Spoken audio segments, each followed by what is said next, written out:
하겠습니다. 이번에 일이 얼마나 고통스러운지 아침에 페이스북 보니까 곳곳에서 애도하는 글들이 올라오더라고요. 저 말을 아껴야 되기 때문에 한 가지만 말씀을 드리고 싶습니다.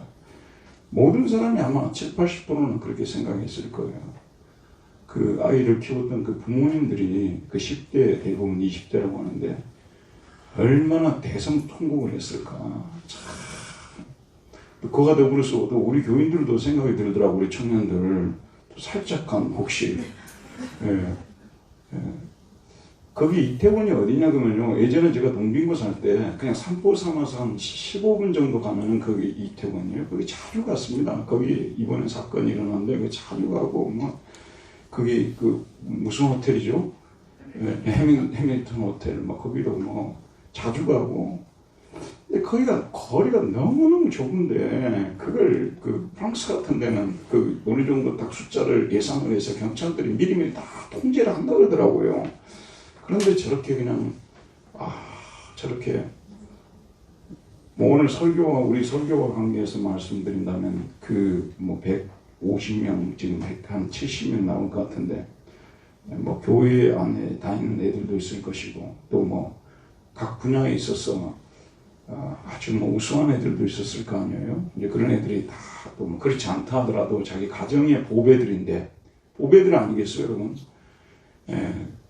어마어마한 사람들도 그 속에 숨어 있었을 것이고, 근데 그렇게 허무하게 참 이렇게 세상을 떠나게 돼서 너무 마음이 아프더라고요. 그 보배 같은 아이들이 이렇게 돼서 하여튼 저희들이 참 많이 기도해야 되겠습니다. 제가 이런 사건을 두면 참 저도 이렇게 목사이기 때문에 할 말이 좀 있거든요. 근데 하도 지금 어려운 때이기 때문에 그런 말을 좀 아끼고 이 사회의 보물들, 교회의 보물들이 이렇게 세상을 떠나게 돼서 가슴 아프다. 거기까지만 말씀을 드리고 싶습니다. 오늘 제목이 교회의 보배입니다. 교회의 보배, 영어로 트레저죠. 보배 혹은 보물이라는 말은 지금은 교회에서 잘 쓰여지고 있지 않지만 마틴 루터가 종교개혁을 일으켰던 16세기 초에는 교회에서 자주 들을 수 있었던 인기 있던 교회 용어였습니다. 당시 로마 카톨릭 교회에서는 면제증을 교회의 보배라고 불렀습니다. 본래 교회의 보배 이론은 당시 파리 대학교 신학부 교수였던 스콜라 신학의 대가인 토마스 아퀴나스가 창안한 이론이었습니다. 예수 안 믿는 사람도 토마스 아퀴나스 알고 스콜라 신학의 집성자 이렇게 알고 있지 않습니까? 이탈리아 사람이죠. 토마스 아퀴나스가 창안한 이론이었습니다. 그는 사도 베드로가 세운 로마 카톨릭 교회는 죄인들의 죄와 형벌을 사해 줄 수 있는 보물들을 그 교회의 보물 창고 안에 가지고 있다고 주장했습니다. 자, 보물 창고가 있어요. 이게 눈에 보이는 건 아니지만 창고가 있는데 그 어떤 보물이 들어있냐면 무엇보다도 예수 그리스도의 공적이 거기에 들어있는 공적. 그 다음에 또 마리아의 공적이 거기에 들어있습니다. 그 다음에 이 베드로나 바울과 같은 12제자와 같은 그 자기들의 공적으로 이미 구원을 받고 남겨놓은 공적들이 있잖아요. 이걸 뭐라고 한다고요? 잉여 공적들이에요. 그러니까 이런 것들을 예수 그리스도의 공적, 마리아의 공적, 성인들의 잉여 공적을 모아가지고 이 공적을 창고에다 넣어놓고 예수님께서 승천하시면서 이런 보물들을 로마 교회에 맡기셨고 로마 교회는 이 공적들을 사용할 수 있는 정권을 부여받았으므로 이 보배들을 통하여 죄인들의 죄를 용서해 주거나 교회가 부과한 형벌들을 사면해 줄 수 있다고 가르쳤습니다. 토마스 아퀴나스의 이 교회의 보배 이론은, 보물 이론은 맨벌브의 판매를 합법화시켜주는 이론이었으며 맨벌브의 행상을 잘 되게 만들어주는 이론이 되었습니다. 지금까지는 보통 면제업으로 번역을 했는데요. 원래 죄는 예수 그리스도의 피로 사함받는 거예요. 그러면 교회가 이제 형벌을 갖다 정해주거든요. 그래서 그 형벌이 이제 쌓이잖아요. 그 형벌을 사면해주는 여러 장치 중에 하나가 맨벌브를 만들어가지고 이걸 사면은 죄를 사함받을 수 있다는 그 얘기 아니에요. 그래서 이 맨벌브가 인기가 굉장히 좋았는데 당시 교회에서 벌어들인 수입 중에서 11조 수입보다도 맨벌브를 팔아서 벌어들인 수입이 더 많았다고 합니다. 지금은 여러분들 맨벌브 집에 하나도 안 가지고 있잖아요. 근데 이런 시대가 되도록 종교개혁이 일어나게 된 것입니다. 예, 본래 맨벌부는 죄를 회개하고 신부 앞에 고해성사를 한 후 그로부터 제사함을 받았다는 확약을 받은 사람에게, 이게 이제 죄를 고해 바치지 않습니까? 그러면 신부가 듣고 예수의 이름으로 당신의 죄가 사함을 받았다고 이렇게 선포를 합니다. 그러면서 항상 무엇이 따라붙냐 그러면요, 우리 개신교와 카톨릭의 차이점이 그거예요. 우리 개신교는 뭐냐면 내 죄가 사함 받았으니까 다시는 그런 죄를 짓지 말고 거룩한 삶, 착한 삶을 살아라. 이것으로 그래서 우리는 끝나는 거예요. 근데 이 사람들은 형벌을 정해주는 거죠. 뭐 예루살렘 순례를 한다든지 교회 청소를 한다든지 우리 교회도 이런 거 좀 만들어 놔야 되겠어요. 그러면 한 달 내 청소하는 사람 있을 거 아니에요. 이런 거, 뭐 금식을 며칠 동안 해야 된다는 거, 뭐 또 돈을 좀 내야 된다는 거. 이런데 이제 제일 확실한 방법이 맨벌부를 판매해가지고 이걸 이제 사람들한테 형벌을 정해주는 거죠. 근데 이게 이제 아시다시피 신용 불량자처럼 죄를 한 번만 짓는 것으로 끝나는 것이 아니라 반복해서 죄를 짓기 때문에 형벌이 쌓여나지 않겠습니까? 이게 나오게 되면 나중에 갚을 수 없을 정도의, 처음에는 그냥 한 달만 하라 할 때는 할 수가 있었는데 이게 이제 1년으로 늘어나 버리면 이제 복잡해지죠. 그러면 이제 교회에서 맨벌부를 사게 되면은 형벌을 감해준다. 이렇게 가르쳤던 것입니다. 그래서 이제 나중에는 이게 이제 맨벌부만 사면 뭐 신부한테 와서 뭐 죄를 자백하고 뭐 고해 성사할 필요도 없고 맨벌부만 사들이게 되면 자동적으로 죄를 용서를 받고, 심지어는 이것도 파리대학교 신학자들이 만들어낸 이론인데요. 그 맨벌부 그 교회의 헌금통이 있지 않습니까? 거기다가 맨제부를 사면서 땡전을 탁 떨어뜨리면 탁 소리가 나면서 연옥에 있는 자기 조상들이 바로 뛰쳐나온다는 이런 이론까지도 파리대학 교수님들이 그걸 만들어가지고 교황한테 아부를 했던 것이에요. 그래서 이제 맨벌부만 사면은 자기 죄도 사면을 받고, 그리고 또 연옥에 있는 자기 조상들도 구해줄 수가 있다는 말씀 아니겠어요? 그러니까 이보다 더 좋은 것이 없어요. 그래서 사람들이 맨벌부를 판매를 하게 되면 11월 1일이 대속죄일이거든요. 그러면 이날은 대대적으로 이제 행사를 하는 거예요. 1년에 한 차례씩. 10월 31일이 그래서 10월 31일입니다. 이날에 이제 맨제부를 갖다, 소위 말해서 우리 식으로 대목이야, 대목. 그러면은 막 이제 교황의 십자가에 깃발을 갖다가 딱 교회 앞에 갖다 놓고 맨벌부를 막 팔기 시작하게 되면은 막 서로 다투어서 그래서 살려고 하는 거예요. 돈 많은 사람들은요, 너무 많이 사놔가지고 작선의 영주, 우리 지금 경기도거든, 경기도 도지사는요, 작선의 영주, hen자 프리드리시, 이 사람은 하도 많이 사놔가지고 200만 년 동안 죄를 지어도 용서받을 수 있는 이런 일이 벌어지게 되는 거예요. 루터가 그 도시에 들어오기 전에. 자, 마틴 루터는 자신이 종교개혁을 시작하게 된 계기를 만들었던 소위 95개조 반박문에서 맨벌부 판매와 더불어 이 교회의 보배 이론을 강하게 비판합니다. 그런 그리스도와 마리아와 성인들의 공적이 교회의 보배라는 주장은 전적으로 비성경적이고, 도리어 교회 역사에서 로렌티우스라는 사람이 교회의 보물은 가난한 자다 이런 말을 했어요. 차라리 이 말은 옳다 그런 말씀이에요. 여러분, 교회의 보물이 가난한 자라는 생각을 한번 해본 적이 있습니까? 생각을 해보게 되면요, 이 로렌티우스라는 사람이 생각을 가지고 얘기했구나, 충분히 설득력이 있어요. 교회에 가난한 사람이 들어오게 되면요, 우리는 성육신에 하늘에서 자신의 몸을 버리고 사람의 몸을 입고 이 땅에 오셔서 죄인들과 함께 사셨던 성육신이라고 하잖아요. 우리도 왜 가난한 사람들이 들어오게 되면은 솔직히 교회가 상류층 사람들이 모이다 보게 되면 가난한 사람들 구경하기도 어렵거든요. 그럼 우리가 도대체 성육신의 정신, 겸손은 어디서 배워야 되냐 그 말이죠. 가난한 자가 교회에 들어왔으니까 그걸 통해서 성육신의 겸손을 배웁니다. 그들 때문에 하나님의 긍휼과 자비를 배웁니다. 가난한 사람들이 있으면 우리가 또 뭐 똑같이 잘 사는데 내 주머니를 털 필요가 없잖아요. 그런데 가난한 사람이 있으면 우리가 또 불쌍히 여기고 또 좀 도와주기도 하고 이러지 않습니까? 그러면서 하나님의 긍휼과 자비를 배우는 거예요.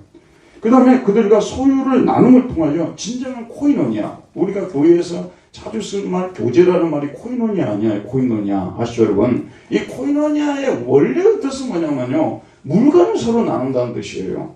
여러분들이 교제를, 저 사람은 나하고 교제를 한다는 얘기는 뭐냐면요, 사실은 물건을 서로 나누어 쓸 정도의 그런 관계가 되었다는 얘기거든요.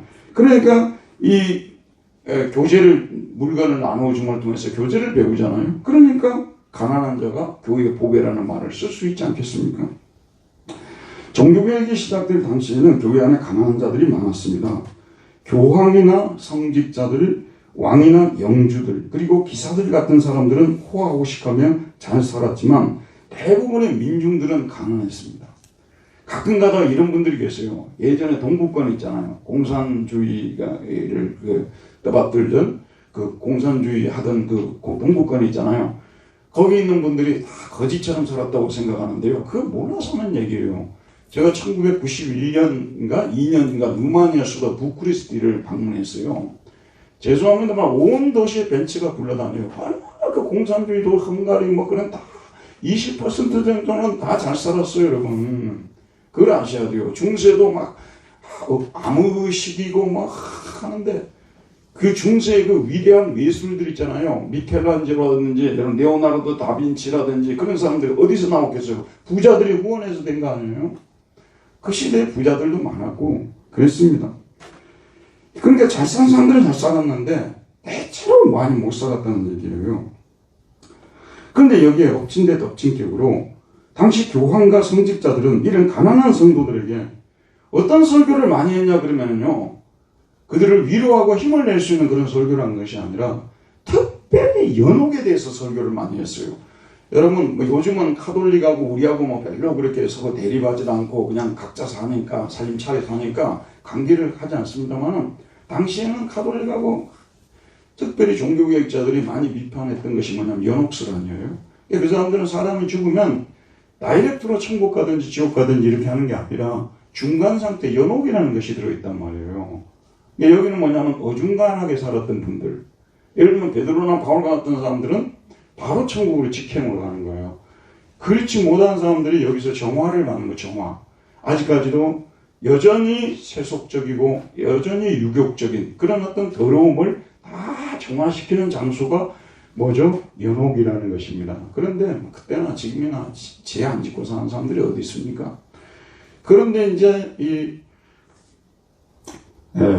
행한대로 행위에 대해서 설교하고 선행과 공적을 쌓지 않으면 연옥에 간다고 막 설교를 하니까 그렇지 않아도 정말 죽고 싶을 정도로 삶이 어려운데 연옥 설교를 하니까 더더욱 이 사람들이 고통스럽고 심지어는 죽음에 대한 공포도 더 커져서 연구를 해보게 되면 그 당시 사람들은 지옥보다 연옥을 더 두려워했대요. 연옥에 대해서 말만 하면 그냥 경기가 들릴 정도로 그렇게 됐다고 합니다.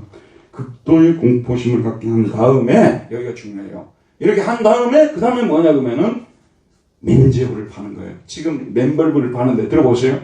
우리나라도요, 죄송합니다만 지금은 좀 아주 약해졌습니다만은 1930년도에 20년대에는 김익두 목사님이 좀 건전한 붕괴를 했어요. 근데 30대에 들어와가지고 이용도라는 사람이 등장해가지고 막 소리 지르면서 기도하고 불 끄고 기도하고 막 개성을 지르고 히스테리 막 나오고 그런 붕괴를 했어요.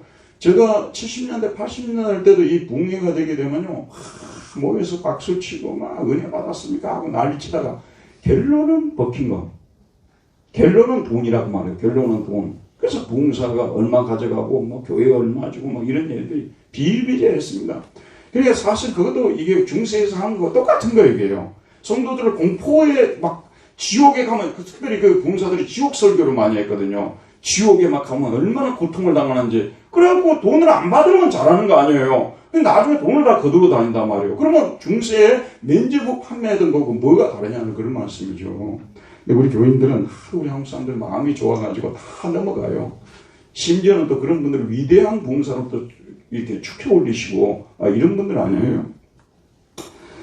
그래서 어쨌든 여기에 이런 돈을 또 받아들여가지고 설상가상이라고 하지 않습니까? 이런 돈을 받아가지고 뭐 예를 들어서 가난한 사람들을 돕는 그런 어떤 구제기금 이런 것들로 만든다면 물론 잘못된 방법이지만 사용 내역이라도 좀 좋았으면 그래도 넘어갔을 거 아니에요. 근데 사용 내역이 뭐냐면 여러분 너무나 잘 아는 베드로 성당 같은 화려한 교회 건축을 하는 거예요. 지금도 로마에 다녀오신 분들 베드로 성당 보셨을 거예요. 얼마나 잘 만들어놨는지. 이런데 돈을 다 쓴다는 그런 말씀이에요. 그래서 이 마틴 루터라는 사람은 독일 사람이잖아요. 이 사람이 원래 카톨릭의 신부가 되려고 했던 사람이에요. 막 종교를 개혁하겠다 이런 사람은 전혀 아니었습니다. 그리고 1502년에 생겼던 그저 뭐 역사와 이 전통에서는 상당히 좀 뒤처진 그런 소위 말해서 새로 생긴 대학에서 교수를 하고 있었거든요. 아주 젊은 교수였습니다. 30대 초반에. 이런 문제들을 이제 모르는 사람들은 모르지만 자기는 보니까 다 아는 거예요. 심지어는 자기 앞에 와서 사람들을 고해성사도 안 해요. 그리고 면제부 그 판매 그 부흥회 있잖아요. 거기다 사람들 가버리는 거예요. 그러니까 이게 정말 잘못돼도 한참 잘못됐구나. 이 교회 이거 망하겠구나. 그래서 아시는 대로 95개조 논제를 작성을 해서 당시에 성교회죠. 성교회. 비텐베르에 있는 성교회. 시교회는 일반 사람들이 모이는 교회고 성교회는 대학교회나 마찬가지예요. 거기다가 이 95개조 소위 말해서 대자보. 그 당시에는 대자보가 많았거든요. 그 당시에는 대자보 많이 붙이고요. 데모도 많이 했어요. 모르죠 여러분. 그 미술학교가 있었는데 루카스 크라나크 이런 사람들 다니는 미술학교가 있었는데 거기 막 데모를 하고 막 대자보 붙이고 막 물려가고 막 이런 거 많이 했어요. 우리 근대에 된 줄 알잖아요. 그게 아니고 그때부터 그랬다니까요. 근데 이 95개조 논제 속에서 교황을 비판하는 내용이 나와요. 82항에 보면 예로서 만일 교황이 베드로 성당에 소비될 썩어질 금전으로 인하여 수없이 많은 영혼을 구원한다고 할 것이면 이렇게 베드로 성당에 소비될 썩어질 금전으로 수없이 많은 영혼들을 구원한다고 한다면 이것도 구실에 불과하지만 어찌하여 가장 정당하다고 볼 수 있는 이유 즉 거룩한 사랑과 영혼들의 철거의 필요를 이해하여서 연옥을 비우지는 않는가. 사실 연옥 안 가려고 돈 내는 거 아니에요. 그럼 교황이 이 거룩한 사랑과 영혼들을 그 최고의 필요를 위해서 하나님께 기도를 드리라고 연옥을 없애달라고 하나님 좀 연옥을 좀 없애달라고 그럼 될 거 아니냐는 그런 말씀. 근데 이 말씀도 넘어갈 수 있겠습니다만은 86항이 더 문제예요. 또한 오늘날 제일 부자의 재산보다도 더 많은 재산을 가진 교황이 가난한 신자의 돈으로 행하는 대신 차라리 자기 돈으로 성 베드로 성당쯤은 세울 수 있지 않은가. 오늘날 제일 부자의 재산보다도 더 많은 재산을 가지고 있는 게 로마 교황의 재산이 도대체 얼마인지 감을 못 잡는 게 우리나라 대교회 모교회 목사님들 이름 많이 오르는 분들 재산이 얼마인지 감을 못 잡죠. 이게 정상일까요? 비정상일까요? 그러니까 어느 목사님이 뭐 좋은 차도 타고 다니고 뭐 집도 몇 채 하더라. 사실 그런 얘기는 그 목사로서는 치명적인 그 모욕스러운 말이나 다름없거든요. 뭐 목사님 비자금 모아놓은 것이 뭐 몇백억이라더라 뭐 이런 말이 돌아다닌다는 것 자체가 뭐 중세나 다를 바가 없어요. 그래서 이 교황이 가난한 신자의 돈으로 행하는 대신 차라리 자기 돈으로 성 베드로 성당쯤은 세울 수 있지 않은가. 당시에 맨벌부를 비판하는 학자들이 많이 있었어요. 근데 마틴 루터가 특별히 미움을 당해서 파면이 되고요. 계속 쫓겨다녔던 이유가 뭐냐면 교황을 공격했어요. 교황은 공격하지 말아야 되는데 교황님을 공격했다고 말이에요. 교황님을 지상의 그리스도의 대리자라고 말하지 않았습니까? 어느 누구도 터치할 수 없는 절대 권력을 가지신 교황님을 공격했으니까 뭐 있는지 없는지 다 뒤집어 씌워서 죽이려고 했던 것이죠. 루터는 성도가 죄를 사면받는 것은 맨벌부를 소유함을 통해서가 아니라 오직 예수 그리스도를 믿음으로만 가능하다고 외쳤습니다. 형배를 사면받기 위해 맨제벌을 사지 말고 그 돈으로 가난한 자들을 구제하라. 얼마나 참 똑똑한 사람입니까? 저는 진짜 이제 요즘 뭐 해를 내두른다 그러잖아요. 정말 해를 내두를 정도로 똑똑한 사람이야. 한번 생각해 보세요. 예수 그리스도의 보혈의 피로 제사함을 받는다는 말은 우리 시대는요, 죄송합니다만 요만큼도 마음을 안 움직여요.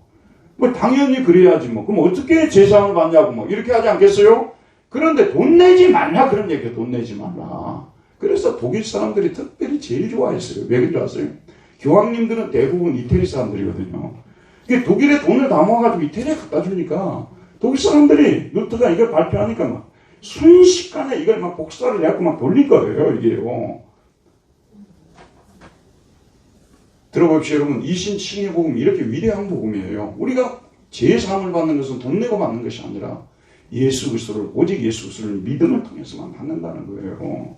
그러면 돈이 남을 거 아니에요. 여러분 올바른데 이제 생각해보세요. 여러분 영주들이 죽을 때요, 자기 재산 중에서 상 하나쯤은 이 교황한테 바치고 죽거든요. 왜냐하면 이제 죽은 후에 참산할 일이 있으니까 하늘나라 가서.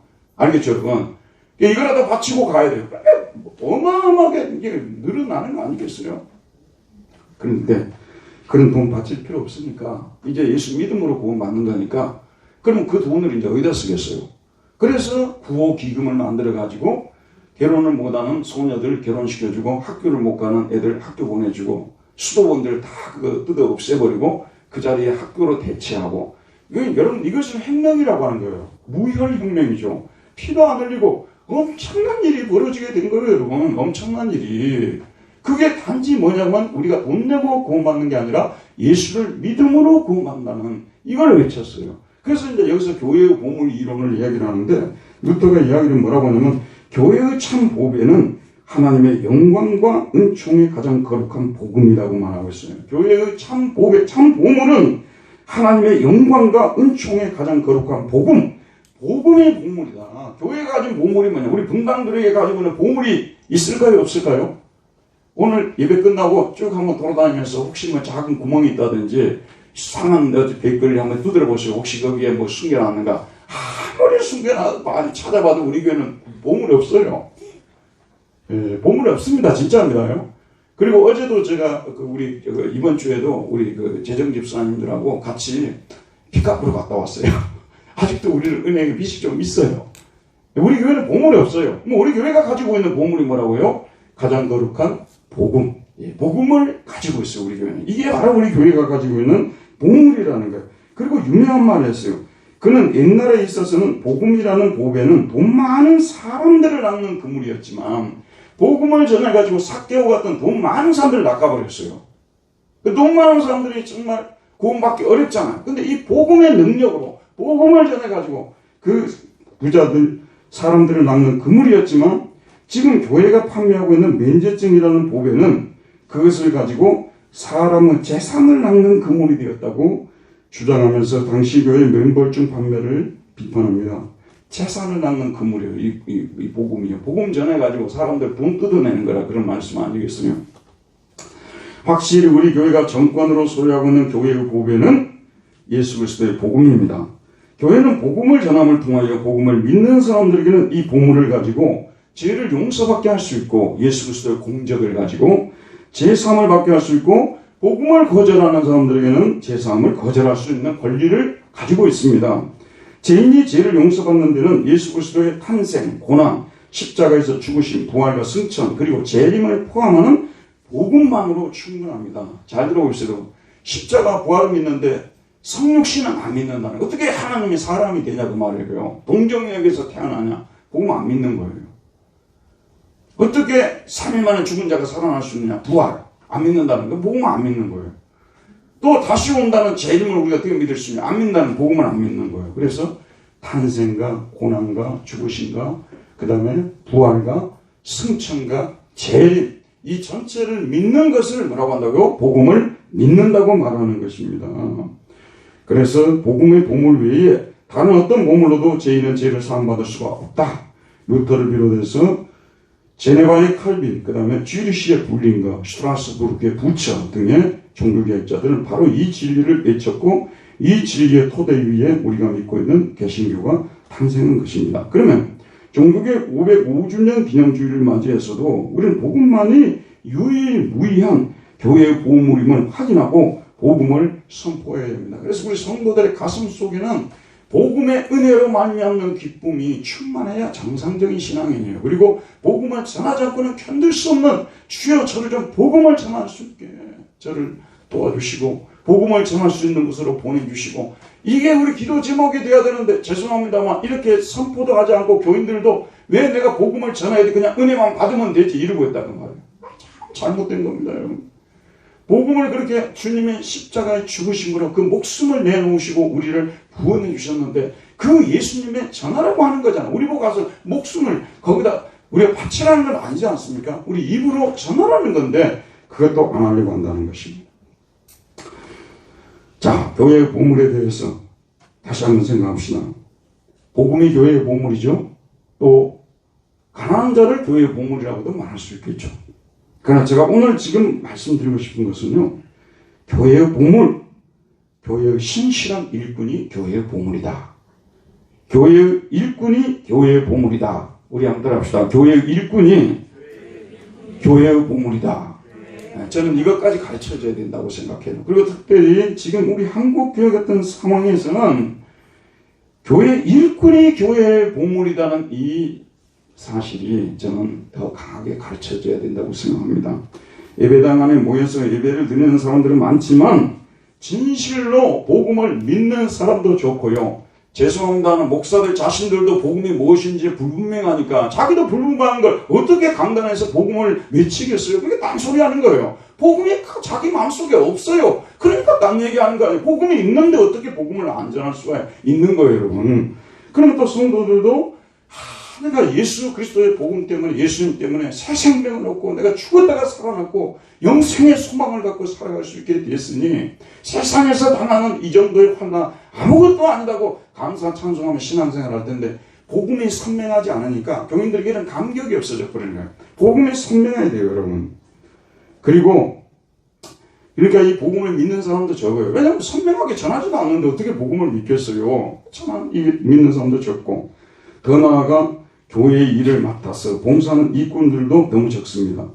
사람들이 교회 밖에서 이루어지는 자신의 일들은 열심히 하고 자신의 취미생활도 열심히 하고 동호회 같은 데 적극적으로 참여해 열심히 활동하면서도 교회 봉사는 크게 신경 쓰지 않으려 합니다.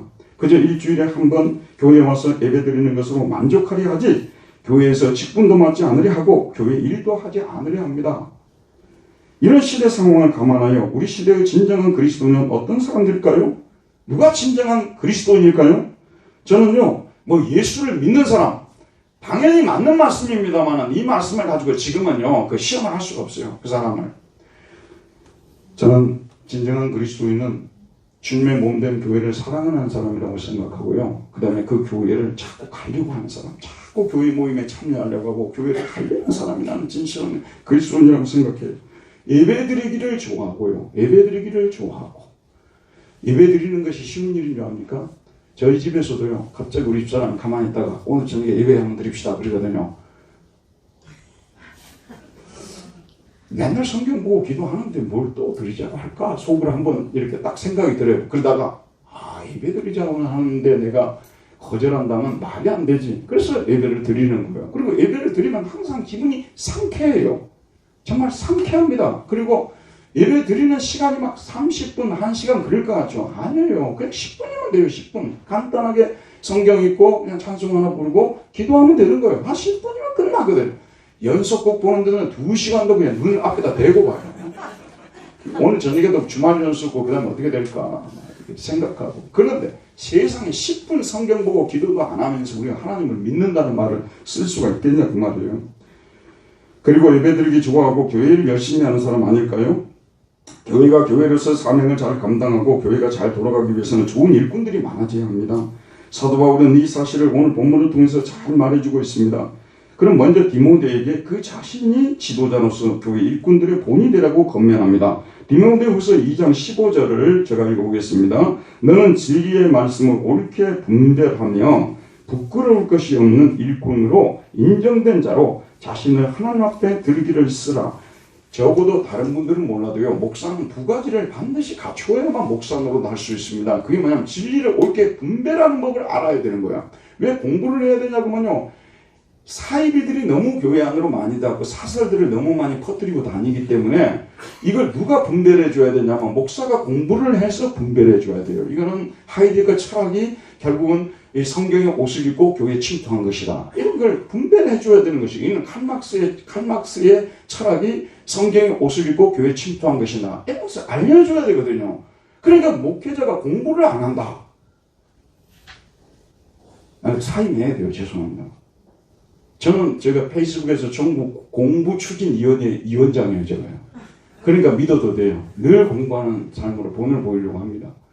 그 실제로 공부를 하면 할수록 더 해야 되니까요. 또 한 가지는 뭐겠습니까? 또 한 가지는 부끄러움이 없는 일꾼으로 인정된 자로 들어져요. 아니 어떤 목사가 있습니다. 항상 스캔들이 따라다녀요. 또 오늘 정강훈이 또 거기 나갔구나. 이런 말을 따라다닌단 말이에요. 이게 어떻게 목사냐 그 말이요. 여러분 한번 생각해 보세요. 대한민국을 하나님께서 구원해 달라고 우리는 기도를 열심히 해야 되지만 까딱하면 그냥 광장에 나가서 막 외치고 이게 지금 현재 하나님도 기뻐하지 않고 우리 국민들도 기뻐하지 않고 너무 많은 사람들 짜증나게 만들고요. 목사의 수준이 저런 수준이라면 예수 안 믿겠다고 돌아서게 만드는 일을 하고 있는 거 아니겠습니까? 그래서 목사가 자꾸 스캔들이 따라다니면요. 그 목사는 그만둬야 돼요. 목사는 스캔들이 없어야 되는 거예요. 스캔들이 안 나게끔 해야 되고요. 진리를 분별할 줄 알고 스캔들이 없는 그런 일꾼이 되라고 디모데에게 권면하고 있는 것을 볼 수가 있습니다. 그 다음에 망령되고 헛된 말을 버리라. 그들은 경건하지 아니하며 점점 나아가나니 그들의 말은 악성 종양이 퍼져나간 것 같은데 그 중에 후메네오와 빌레도가 있느니라. 진리에 관하여는 그들이 그릇되었도다. 부활이 이미 지나갔다 하므로 어떤 사람들의 믿음을 무너뜨리느니라. 근데 이 신학의 역사를 보게 되면요, 꼭 뭐냐면 정통 기독교가 가르쳐온 내용과 좀 다르게 가르치고요, 그 가르침을 공격하는 사람들이 유명해져요. 예수님이 부활했다고 말해요. 우리는 3일 만에 부활했다고 믿고 있지 않습니까? 그런데 그 부활을 목격한 사람들이 몇 명이나 되냐고 또 이렇게 질문하면요, 쏠게 돼요. 사실 그렇게 많지는 않았잖아요. 그럼 안개 속에서 잘못 볼 수도 있었잖아요. 지금 여러분 조금씩 설득되고 있는 거예요. 네, 안개 속에서 잘못 볼 수도 있잖아요. 무슨 또 유령을 보고 지금 자기가 예수님이 부활했다고 이렇게 말할 수도 있지 않습니까? 자, 이런 식으로 이 사람들이 이야기를 하는 거예요. 특별히 역사적 예수 연구한다는 사람들이 그런 식으로 하는 거예요. 그러면은 뭐냐면 하여튼 사람들 중에 두 종류가 있잖아요. 정통적에서 따르려고 하는데 그런 것들을 또 약간 사사를 따르려고 하는 그런 본능을 가진 분들이 계시거든요. 근데 이런 분들한테는 설득력이 있어요. 지금도 인터넷, 유튜브 같은 걸 보게 되면요, 팔로워들이 많은 목사님들이 있어요. 근데 그 사람들 거는 꼭 들어가야 돼요. 이수희 신이 과연 구원받았는가? 사실 그런 문제는 우리가 언젠가는 토론해야 되고 중요한 문제긴 해요.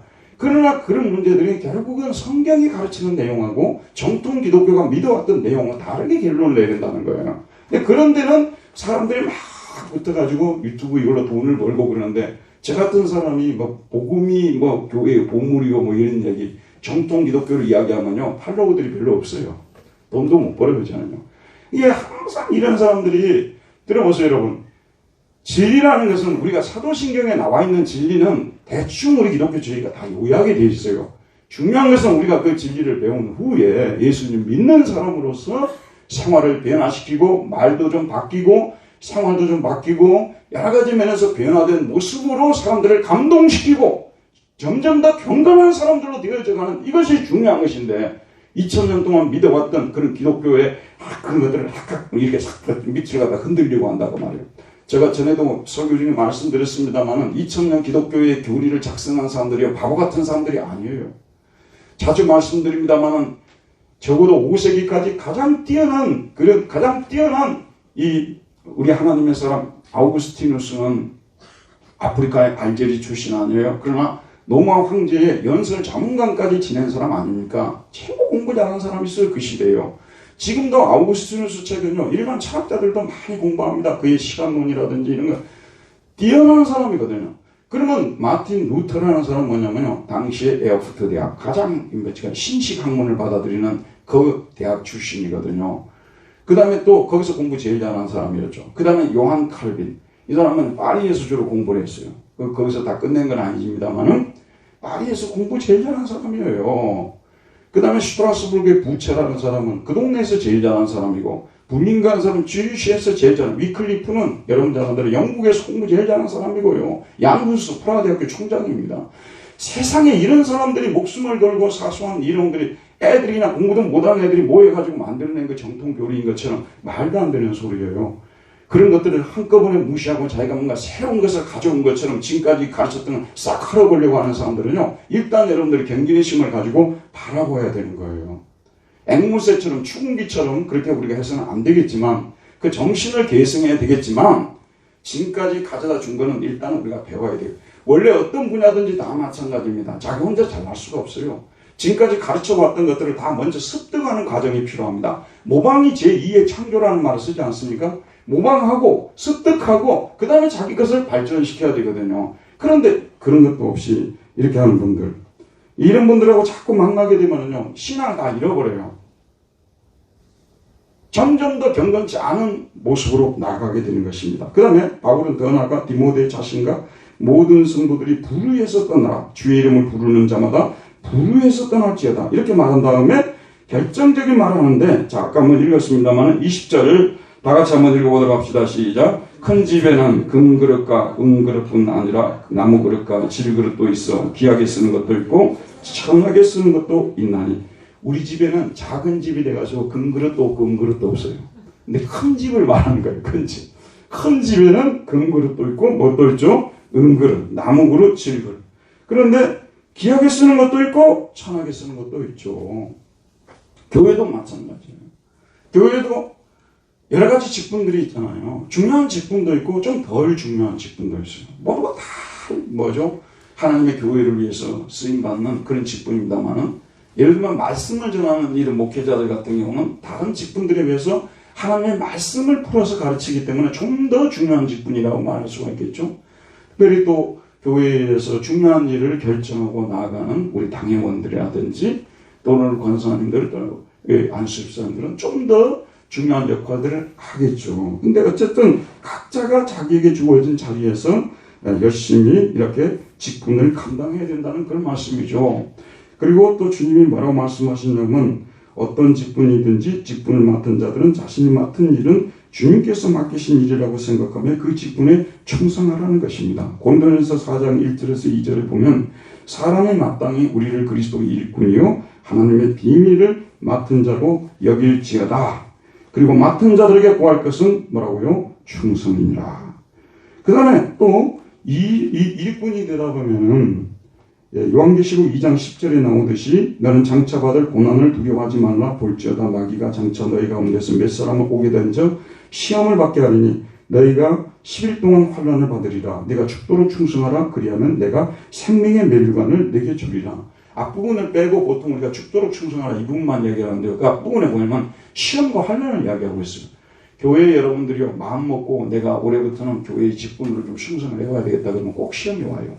그래서 심지어는 시험에 들어서 실족하는 분들도 계시고 심지어는 교회를 떠나는 분들도 계세요. 근데 여러분이 아셔야 될 거는 항상 교회 하는 직분은 시험이 올 수 있다는 걸 알아야 돼요. 그리고 이 직분을 감당하려 하면은요, 사람도 많이 안 만나야 돼요. 이 세상 사람들 다 만나고 그들과 다 교제하면서 교회의 직분을 감당할 수 있다고요? 그렇게 할 수가 없어요. 여러분도 오늘 직분을 감당하기 위해서 예배를 드리고 직분을 감당하기 위해서 만날 사람 안 만나고 여기 딱 오셨지 않습니까? 이런 일이 많다고 말입니다. 그렇기 때문에 시험과 환난 이런 것들을 잘 이겨내고 충성을 해야 된다는 그런 말씀입니다. 그리고 아시는 대로 충성하는 사람에게는 하나님께서 여러 가지 상들을 주시는데, 대표적으로 예수님께서 베드로에게 우리가 모든 것을 버리고 주님을 쫓았는데 그럼 주님은 우리에게 줄 것이 뭡니까? 영생을 상속받는 것은 말할 것도 없지만 이 땅에서도 100배나 바꾸라고 말씀하고 있지 않습니까? 이런 것들은요, 여러분 앞에 프레젠테이션은 할 수가 없어요, 여러분. 그러나 여러분들이 정신만 바짝 차리고 기도하면서 생각해 보면 내가 하나님 앞에 충성했던 것은 이거밖에 안 되는데 주님이 내게 주신 것들은 너무나 엄청난 것들이었다는 것을 고백하지 않을 수가 없어요. 저는 여러분들한테 하나하나 이게 얘기들 강론은 말씀드릴 수 없어요. 그러나 돌이켜보게 되면 여러분은 작은 것들에 충성했는데 하나님께서 얼마나 그것들을 기억하시고 좋게 만들어 주셨는지 정말 감사하지 않을 수가 없는 거예요. 저 전임 독일에 가니까 저 전임 목사님 계시는데 서울신학대학을 나오셨더라고요. 거기는 이제 4년을 다니게 되면, 학부 4년을 다니면 어디 가서 교회를 하나 지어야 돼요. 교회를 하나 개척을 해야 돼요. 이분이 보니까 시골에 가서 교회를 하나 지었더라고요. 벽돌 막 구워가지고 막 짓고. 근데 만나서 그분하고 대화를 나눠보니까 학적으로는 상당히 준비가 안 된 분이더라고요. 그래서 내가 속으로 하나님께서 이 사람을 충성되기 위해서 그냥 학위를 선물로 주셨는가 보구나, 그런 생각을 했어요. 저도 마찬가지죠. 여러분 지난날 돌이켜보게 되면요, 그래도 가장 기억에 나는 게 뭐냐 그러면요, 여러분도 앞으로 10년, 20년이 지나서 이때를 돌이켜보면 그때 함께 우리 교회를 섬겼던 사람들이 머리에 떠오르고요. 그리고 얼굴에 미소가 이렇게 지어지면서 흡족해 하는 마음, 그때 우리 같이 하나님 섬기고 순봉하면서 우리 하나님을 섬겼던 그게 아름다운 기억으로 남아있는 거예요. 교회 생활의 추억이라고 말할 수가 있겠죠. 그게 남는 것이고요. 한번 생각해 보세요. 교회는 다녔는데 늘 교회에 대해서 만족을 못하고 늘 불만이고 그리고 교회 일은 하나도 안 하고 그러면 무슨 추억이 남겠습니까? 남을 게 하나도 없다고 생각합니다. 그러니까 우리가 이 교회를 섬기는데 한 가지만 더 말씀을 드리면 21절에 보면 그러므로 누구든지 이런 것에서 자기를 깨끗하게 하면 기 쓰는 그릇이 되어 거룩하고 주인의 쓰심에 합당하며 모든 선한 일에 준비함에 되라. 교회 일꾼이 되려면 반드시 두 가지 순결을 가져야 돼요. 그러면 교리적 순결이에요. 교리를 가지고 그냥 맨날 예수를 믿는데 항상 교리를 가지고 따지고 있어요. 이것도 못 믿겠고 저것도 못 믿겠고. 여러분 그런 상태에서 어떻게 교회 일꾼이 되겠어요? 지금 일을 해야 되잖아요. 일을 해야 되는데 뭐냐면 왜 이런 일이 등장하게 되었지? 그러고 있어요. 누가 이런 일을 만들었지? 이렇게 하고 있으면 무슨 일을 할 수가 있겠어요? 그렇기 때문에 교리적 순결을 가져야 돼요. 그 다음에 뭐냐면 생활의 순결을 가져야 됩니다. 자, 여러분 좀 죄송한 말씀 좀 드리고 싶어요. 여러분이 교회에서 어떻게 하는가 보면요. 세상에 나가서 어떻게 하는가 그냥 다 볼 수 있어요. 거울이에요, 거울. 교회에서 성실하게 자기가 맡은 직분을 성실하게 충실하게 감당하는 분들은요. 볼 것도 없어요. 세상에 가서도 똑같이 하는 거예요. 거꾸로 말씀드려볼게요. 세상에서 그렇게 하시는 분들은요. 교회에 와서 할 때도 같이 하는 거예요. 예수 안 믿는 사람들이 내가 교회 일꾼이냐 하면서 걱정을 해줄 정도로 생활을 한다면 굉장히 염려가 되지 않겠습니까? 그렇기 때문에 생활에 있어서 우리는 또 성결해야 된다는 말씀은 일꾼의 자격입니다. 우리가 살다 보게 되면 기억나는 사람들 있죠. 사도 바울에게는 새벽 기도에도 제가 말씀드렸습니다만 터키 지역의 갱그라의 교회 일꾼으로 있는 우리 자매 베베를 너에게 추천하노니 너희는 주 안에서 성도들의 합당한 예절로서 그녀를 영접하고 무엇이든지 그녀에게 소용되는 바를 도와줄지니 그녀가 여러 사람과 나의 보호자가 되었습니다. 들어보세요. 보물 같은 집사요. 보물 같은 집사 한 사람이 있어요. 분당 그렇게 보물 같은 집사, 보물 같은 장로, 보물 같은 안수집사, 보물 같은 권사님 한 분 있으면요. 우리 교회요. 죄송합니다. 여러분 누구도 헌금하지 않고 그래도 다 돌아가게 돼 있어요.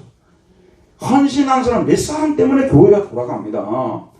저희 교회는 하나님의 은혜로 그래도 대부분 거의 90% 이상이 저는 하나님의 교회에 작은 일이라도 맡아서 충성 봉사로 하니까 저로서는 하나님 주시는 엄청난 복을 받은 것이고 또 우리 교회로서도 큰 복을 받은 것인데 아무튼 여러분들 마음속에 오늘 그렇게 결심을 하시기 바랍니다. 그냥 시간 관계로 끝내도록 하겠습니다. 내가 교회 보물, 우리 분당 그렇게 보물이 돼야 되겠다. 보물 같은 일꾼이 돼야 되겠다. 다른 사람들은 다 여러분 그 기억 안 해줘요. 여러분들이 보물 같은 일을 해도 누가 다 기억해 줍니까? 저도 어떤 때는 기억을 못 한대요. 그런데 잊지 마시기 바랍니다. 우리 주님께서 반드시 기억을 하십니다. 여러분들이 보물 같은 일을 하게 되면요. 보물 같은 걸로 채워주시는 거예요. 하나님께서 여기서는 하나님은 수학자입니다. 여러분 피타고라스 이전에 이 하나님이 수학자십니다. 하나님은 정확히 계산해서 정확하게 안겨주십니다. 어떤 때는 여러분 돈 아까워서 돈을 좀 내려다가도 이렇게 다시 주머니에 넣어버리잖아요. 그런 거 하지 마세요. 내고 싶을 때는 내세요. 하나님께서 그거 다 알고 계시고요. 아, 얘가 좀 무리하게 내는데? 얘가 무리하게 내는데? 하나님께서 그걸 다 아시고 여러분에게 그보다도 훨씬 더 많은 것으로 채워주시는 것입니다. 이런 걸 기복주의로 듣지 마시고요. 그래서 왜 그러면 이런 걸 채워주냐고 하면 그래서 우리에게 작은 기쁨을 주는 거예요. 아, 내가 하나님의 교회를 이렇게 섬기고 봉사하고 헌금하고 이런 것들을 하나님이 참 기뻐하시는구나. 내가 힘을 내서 더 봉사하고 더 섬겨야 되겠다. 확증을 주시는 거예요. 확증을요. 그렇습니다. 오늘 저와 여러분이 바로 교회의 보물이라는 사실을 깨닫고 보물 같은 성도들 되시기를 주의 이름으로 축원드립니다. 은혜로우신 하나님, 오늘도 참으로 교회의 보물은 예수 그리스도의 복음이라고 말씀해 주었사오며 교회의 보물은 또한 우리 하나님의 교회 일꾼으로서 섬길 때 우리가 보물같이 쓰임받을 수 있다는 것을 말씀해 주셨사오니 이 말씀대로 행하는 저희들이 되도록 은혜 베풀어 주옵소서. 예수님의 이름으로 기도하였습니다. 아멘. 다 같이 찬송가